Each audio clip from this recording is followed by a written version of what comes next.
บนเนาะบนนอนเสือสาผาเพพี่น้องเสือ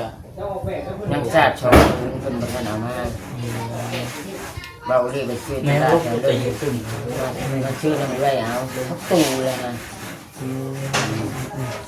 จืออยู่บ่ทางคณะผู้ใหญ่ผู้คนซอยตู้จือ มูเบิร์ด มีไผแม่มีตู้ มันผู้เป็นช่อยนี่ก็ดูเจจูรี่กับแม่ผมไปสองท่านคน จูลี่กับแม่กลมมะลิ แม่ ดูดีใจน้ำพี่น้องนี่นะผู้ใหญ่สุดซอยเรื่อง ช่อย เรื่องในซ่านเนาะแล้วก็ พวกเบิร์ด เครื่องครัวนี่โอ้ยอง จบครบชุดเนาะ เบิด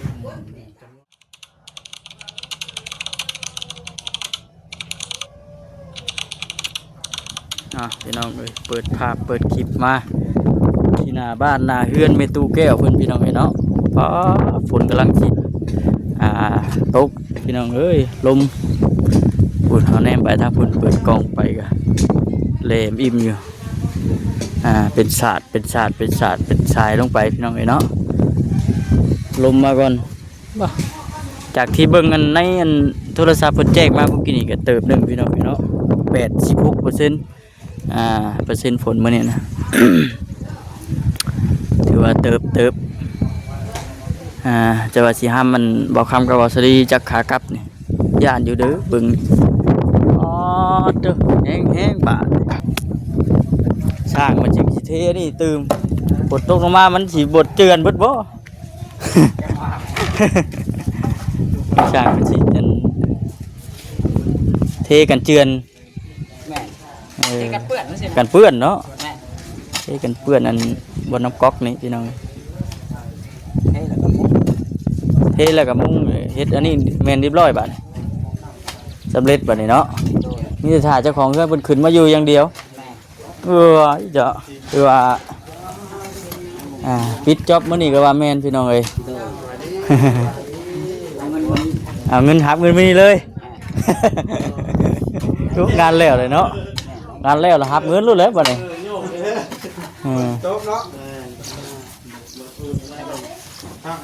เอ้เบิ่งอยู่ข้างในพุ่นได้ครับข่าวดีอีกแล้วพี่น้องเอ้ยเบิ่งความที่ชมก่อนสบายดี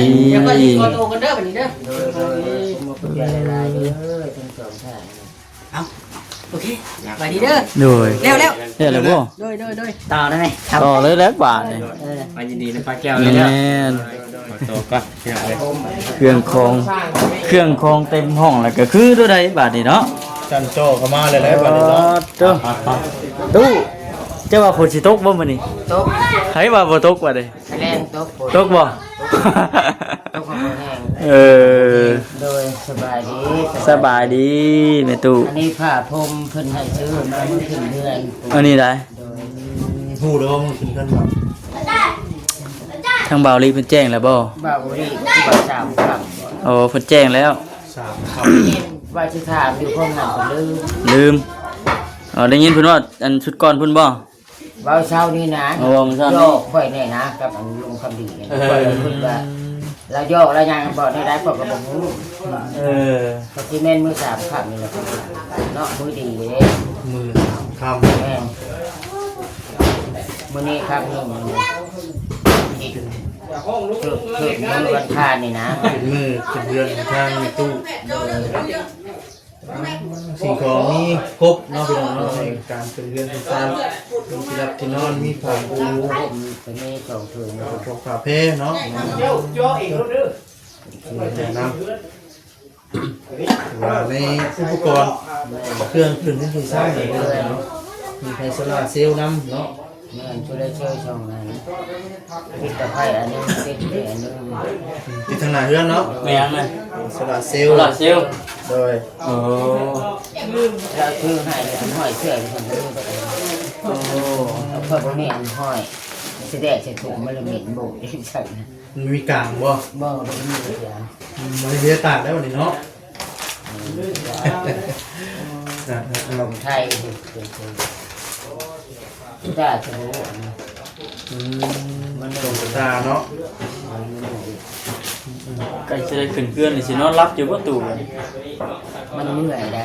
ชุมเพิ่นเมื่อยแล้วก็มาเช็ดมาถูแล้วได้ เอานี่ได้ แม่น อ๋อ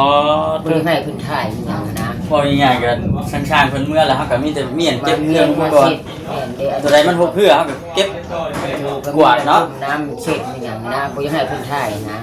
เพิ่นเมื่อยแล้วมันเฮ็ดนะ แบบ มา นี้ มื้อเช้า เนาะ แล้วเพิ่นเบิ่งมันแปลก พอจังหวะเฮามาแต่ละมื้อแต่ละเทื่อคือว่าเกี่ยงไกวเรือนชานเพิ่น ในมิจูเราเห็ดเนาะ อันนั้นแล้วจะลักลี่เฮ็ดเนาง่ายๆก็บ่อยากให้ไปเฮ็ดนะเนาะ ไปเห็นนะมาแล้วมันแปลกเพราะ เออ มือ3 ค่ำเพิ่น ตามความบ่รีแล้ว 3 ค่ำวันที่หยังก็ มื้อนี่แหละ เพิ่นหาเกิดบ่ทัน วันนี้วันที่ข้านนี่แหละ วันอังคารนี่บ่ ข้านแม่ เอาแล้ว อยู่แต่มื้อนี่แหละ อื่นมันฮื้อนี่ มื้อมื้อสิมาฮอดนี่แหละ วันอังคารสิฮอดเลย แม่นเบารีเบาอ่ะมื้อ3ครับ อีก2มื้อ มา 3 แล้ว มื้ ก็ อ สาลีเอ้ยเบาอันนี้จุป้าจุทิมใช่ได้เด้อ โดย เบา โด ข้าวย โดย แต่เรื่องมานั่นก่อนแน่ มายินดีนำ โดย มาแสดงความยินดีดีมุกดีใจนำกันว่า ค่อยหาก็บ่ได้หลายโรงพยาบาลกันจัดการซื่อ โดยโดย ค่อยก็บ่ได้มีแผนมีแต่เจ็บเพิ่นพู้นแล้วก็มันแม่ก็มารีพู้นแหละนี่ครับ เพราะค่อยบ่มีหยังบ่ตามมือเป้า ก็คิดอยู่ว่าตัวเองสิได้เพื่อนทำนี่บ่ได้คิดบ่ได้ผ่านจักปีเลยผ่านก็บ่ได้ผ่านมาตัวสมอยแจ๊ดเลย หากินบ่ขาดมือยังพอแล้ว เออ บ่ได้กินมือบ่ บัดสิได้เนาะเห็นมาคุณเจ้าเพิ่นว่าแล้วพี่น้องบัดสิบ่ได้เด้ บิดเจิดนี่ นะ ผมทราบเพิ่นก็ซื้อให้เพิ่น โอ้เบิดเนาะ โตมาสักผ้าเลย มีบนเนาะบนนอนเสือสาผ้าเพพี่น้องเสือ ยังทราบชอบเพิ่นบ่ทันเอามาเบาเลยไปซื้อ แม่ ต น ลา บ่ ดแถว ตั เล วย ยังขึ้น มันซื้อแล้วไม่ได้เอาเขาตู้เลยนะ คืออยู่บ่ทางสำหรับผู้ใหญ่คือคนซอยตู้จื จู ด เบิด มีไผแรงมีตู้ มันผู้เป็นช่อยนี่บ่ โดย เจจูรีกับแม่ผมไปสองท่านเพิ่นนี่ จูลี่กับแม่กลมมะลิ แม่น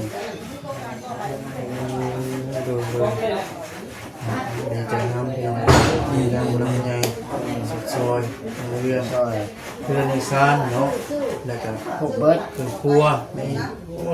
ลองนะ จบครบสุดเนาะ เบิดจำนวนหลายตึกพี่น้องก็สิเป็นเพื่อนในซานเนาะ โอ้ โอ้ยเบิดตั้งเท่าใด ถ้าว่าเพิ่นบ่ฮักบ่เพลงบ่นั่นนี่เพิ่นบ่ได้นั่นได้พี่น้องเลยเนาะ มาซอยแล้ว บ่ได้ซอยแล้วเนาะนี่เพิ่นฮักเพิ่นเพลงเพิ่นเป็นซอยพี่น้องเลยนี่ เพิ่นก็เห็นตื่นชาติแล้ว มันดีโตนเพิ่นอยากซอยนั่นแหละ แม่นขอบคุณเด้อเจจูรีกับแม่ผมมาเลี้ยงให้ทุกท่านจงมีความสุขสบายความเจ็บได้ทนไข้ทุนี้ตลอดไปเงินคำที่นำมาก็ขอขึ้นหาทุกท่านทั้งสองเมื่อเท้าพันเท้าเด้อทุกคนที่แย่งทุกท่านทุกให้มั่นทางนึง โดยเนาะก็บ่มีหยังก็บุญได้คุณก็มีแต่คำ บุญก็มาทอด ทุกคนใช้ให้เพิ่นเนาะแม่เนาะ แม่น นี่แหละเป็นยังไงคือจังหวัดสระบุรีตัวเป็นเด็กของเพลงโอ้ต้นโบซอยต้นโบชานอะไรได้พี่น้องเนาะ โอ้ยเพิ่นบ่ทราบ เป็นเพลง นี้ บ่ใจดีใจน้ เพิ่นเฮือนบ่ได้บักคับเพิ่นให้อันแปลงมาตลอด ำ แล้วจะเชื่อเป็นทางแปลงบ่ทันนี่แบบนี้แหละ โดยแย่มองอะไรมันผุพังเนาะมันจะ ฟังเพิ่น ส บ อ อน ก เช่น นะ ให้เป็นเพลงให้ เฮ็ดให้ เนาะ ผลนี่ซ้ำชิโตะผล สมเย็นมาเลยนะ เนาะเพื่อนเล่วผู้ดีเนาะ แม่ เพื่อนผู้ดีเร็ว ต้อนรับกับเพื่อนเลย ที่ได้โอ้จะนี่เป็นแตกซะเลย แม่งอันชื่อใหม่บ่ตรงกัน เป็นชื่อไม้สองอันแล้วมันแตก มันแตก แต่กระเจ้าเขาเลยเอาไว้ตั้งนั้น ไว้ตักน้ำได้อยู่ นี่ ได้อยู่อืม คือว่ามีครบเนาะ ครบวงจร ผ่าเลยก็ใช่ ผ้าอันนี้เพิ่นให้ชื่อก็ถ้าปูกับผูกแขน โอ้ปูเวลาปูในตั้งในพระพรบอก เอาปูแล้วก็ผ้าผ่อนตั้งใช้ อืม ในวันนี้เนาะเติมจันโจเข้ามาเลยเนาะ เมื่อคืนนี่แล้ว มียังจะสู่ทาง ค่อยบ่ เก็บ มี คนมา มีแต่เบานี่เพิ่นอะไร เดี๋ยวเพิ่นจัดการเองเพิ่น จัด ติ การเองเพิ่นได้ เดี๋ยว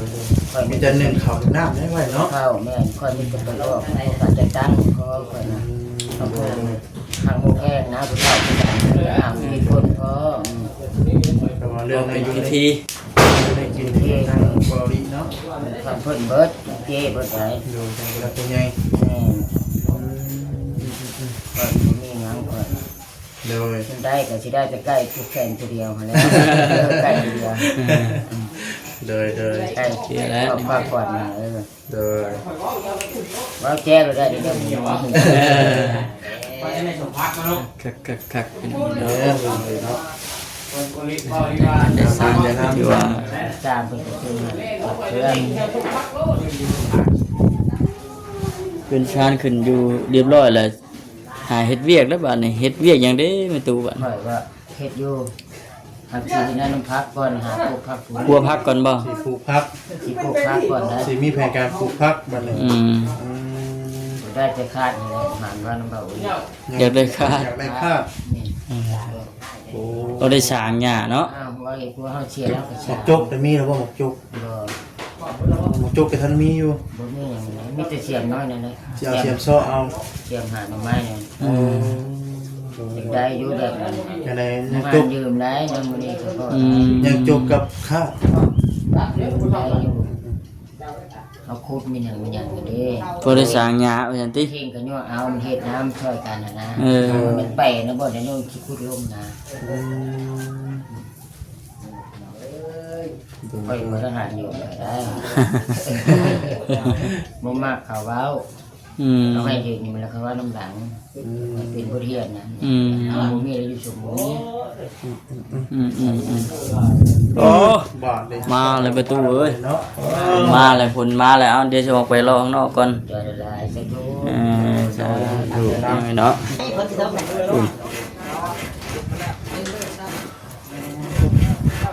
ทางนมบอยเกียมตรงน้ำเลยทั้งนั้น เตรียมแล้วบ่ น่ะ มันบ่แลบ่ได้ เสาเนาะ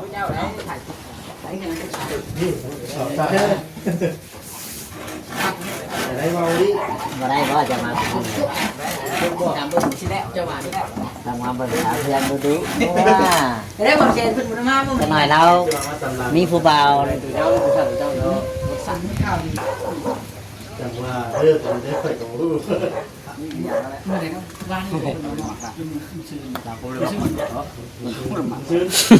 เราก็บ่ได้มักเจ้าคือกันเด้คนต่อบ่ได้มักกันเด้เนาะกระเทือง โอ้ยอันนี้เดี๋ยวบ่จอย กระเทืองผู้บ่าวมาว่ามาหาแน่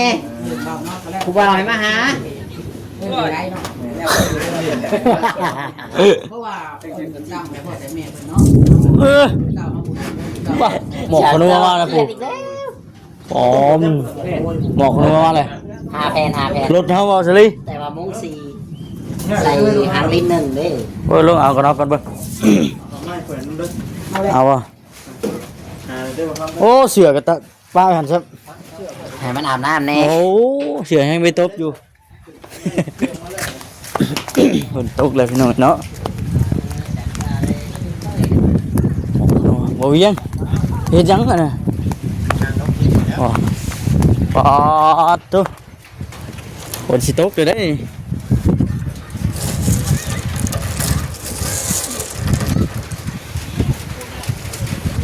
เอารถก่อนเพิ่นงั้นเอามันกันเอาก่อนฮะยังอยู่ คนตัวหันดูพ่อเคลื่อนดอกเอาไหมโอ้ลมมาเลยพี่น้อง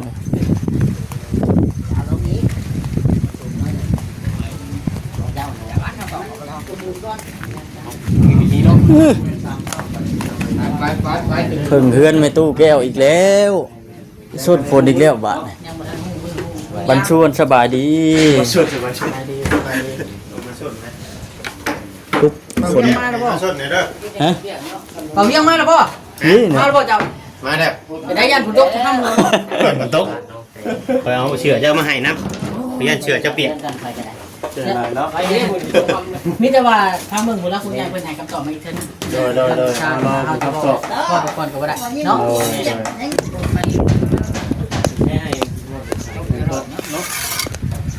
ดีกันช่วงตรงนั้นไอ้จังเม็ดดิช่าง จะไปอยากให้มาทำเพื่อใหม่บ่ 60 แม่60เอาตามเลนเลยเนาะ จะเอาเขาไปไว้สิ อวยไปทางไหนหางดิคุณบ่ ว่าสิเอามาทางน้ำมูกพี่ละเฮ็ดชันๆเนาะ โอ้บ่ได้ ว่าทั้งเที่ยงคือพูดประเด็นเข่าเกินพุ่นเนาะเดี๋ยวว่าอะไรเบิ่งนำกันได้ขอบคุณเว้นได้ว่าให้ออกแบบดี แม่นบ่ มาฟังพูดใช่มั้ย อีกสาวสร้างเลยเนาะ อย่ามาสร้างเฮ็ดได้ก็เฮ็ดเลยว่าซั่น เดี๋ยววันที่ว่าต้องคิดหลายคนมาเกียร์กันทำไมเลย แล้วหมู่แล้วเฮาสร้างเดียวก็ได้เนาะ ไอเดียวเขาก็ได้ตัดสินใจเอาเองเลย อืม ตกหน้าวันตกหน้าเลยขึ้นหัวกันเลย ทางบ้านเฮายันตกอยู่บ่ พวกนี้แล้วก็รอดได้ไหม ฮะเสร็จๆซิโนเนาะรีบ่น่ะ นี่ก่อนนี่ก่อน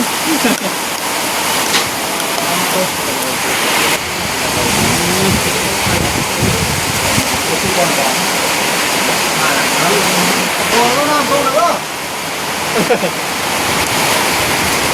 ตรงน้ำนะคุณลงเตะ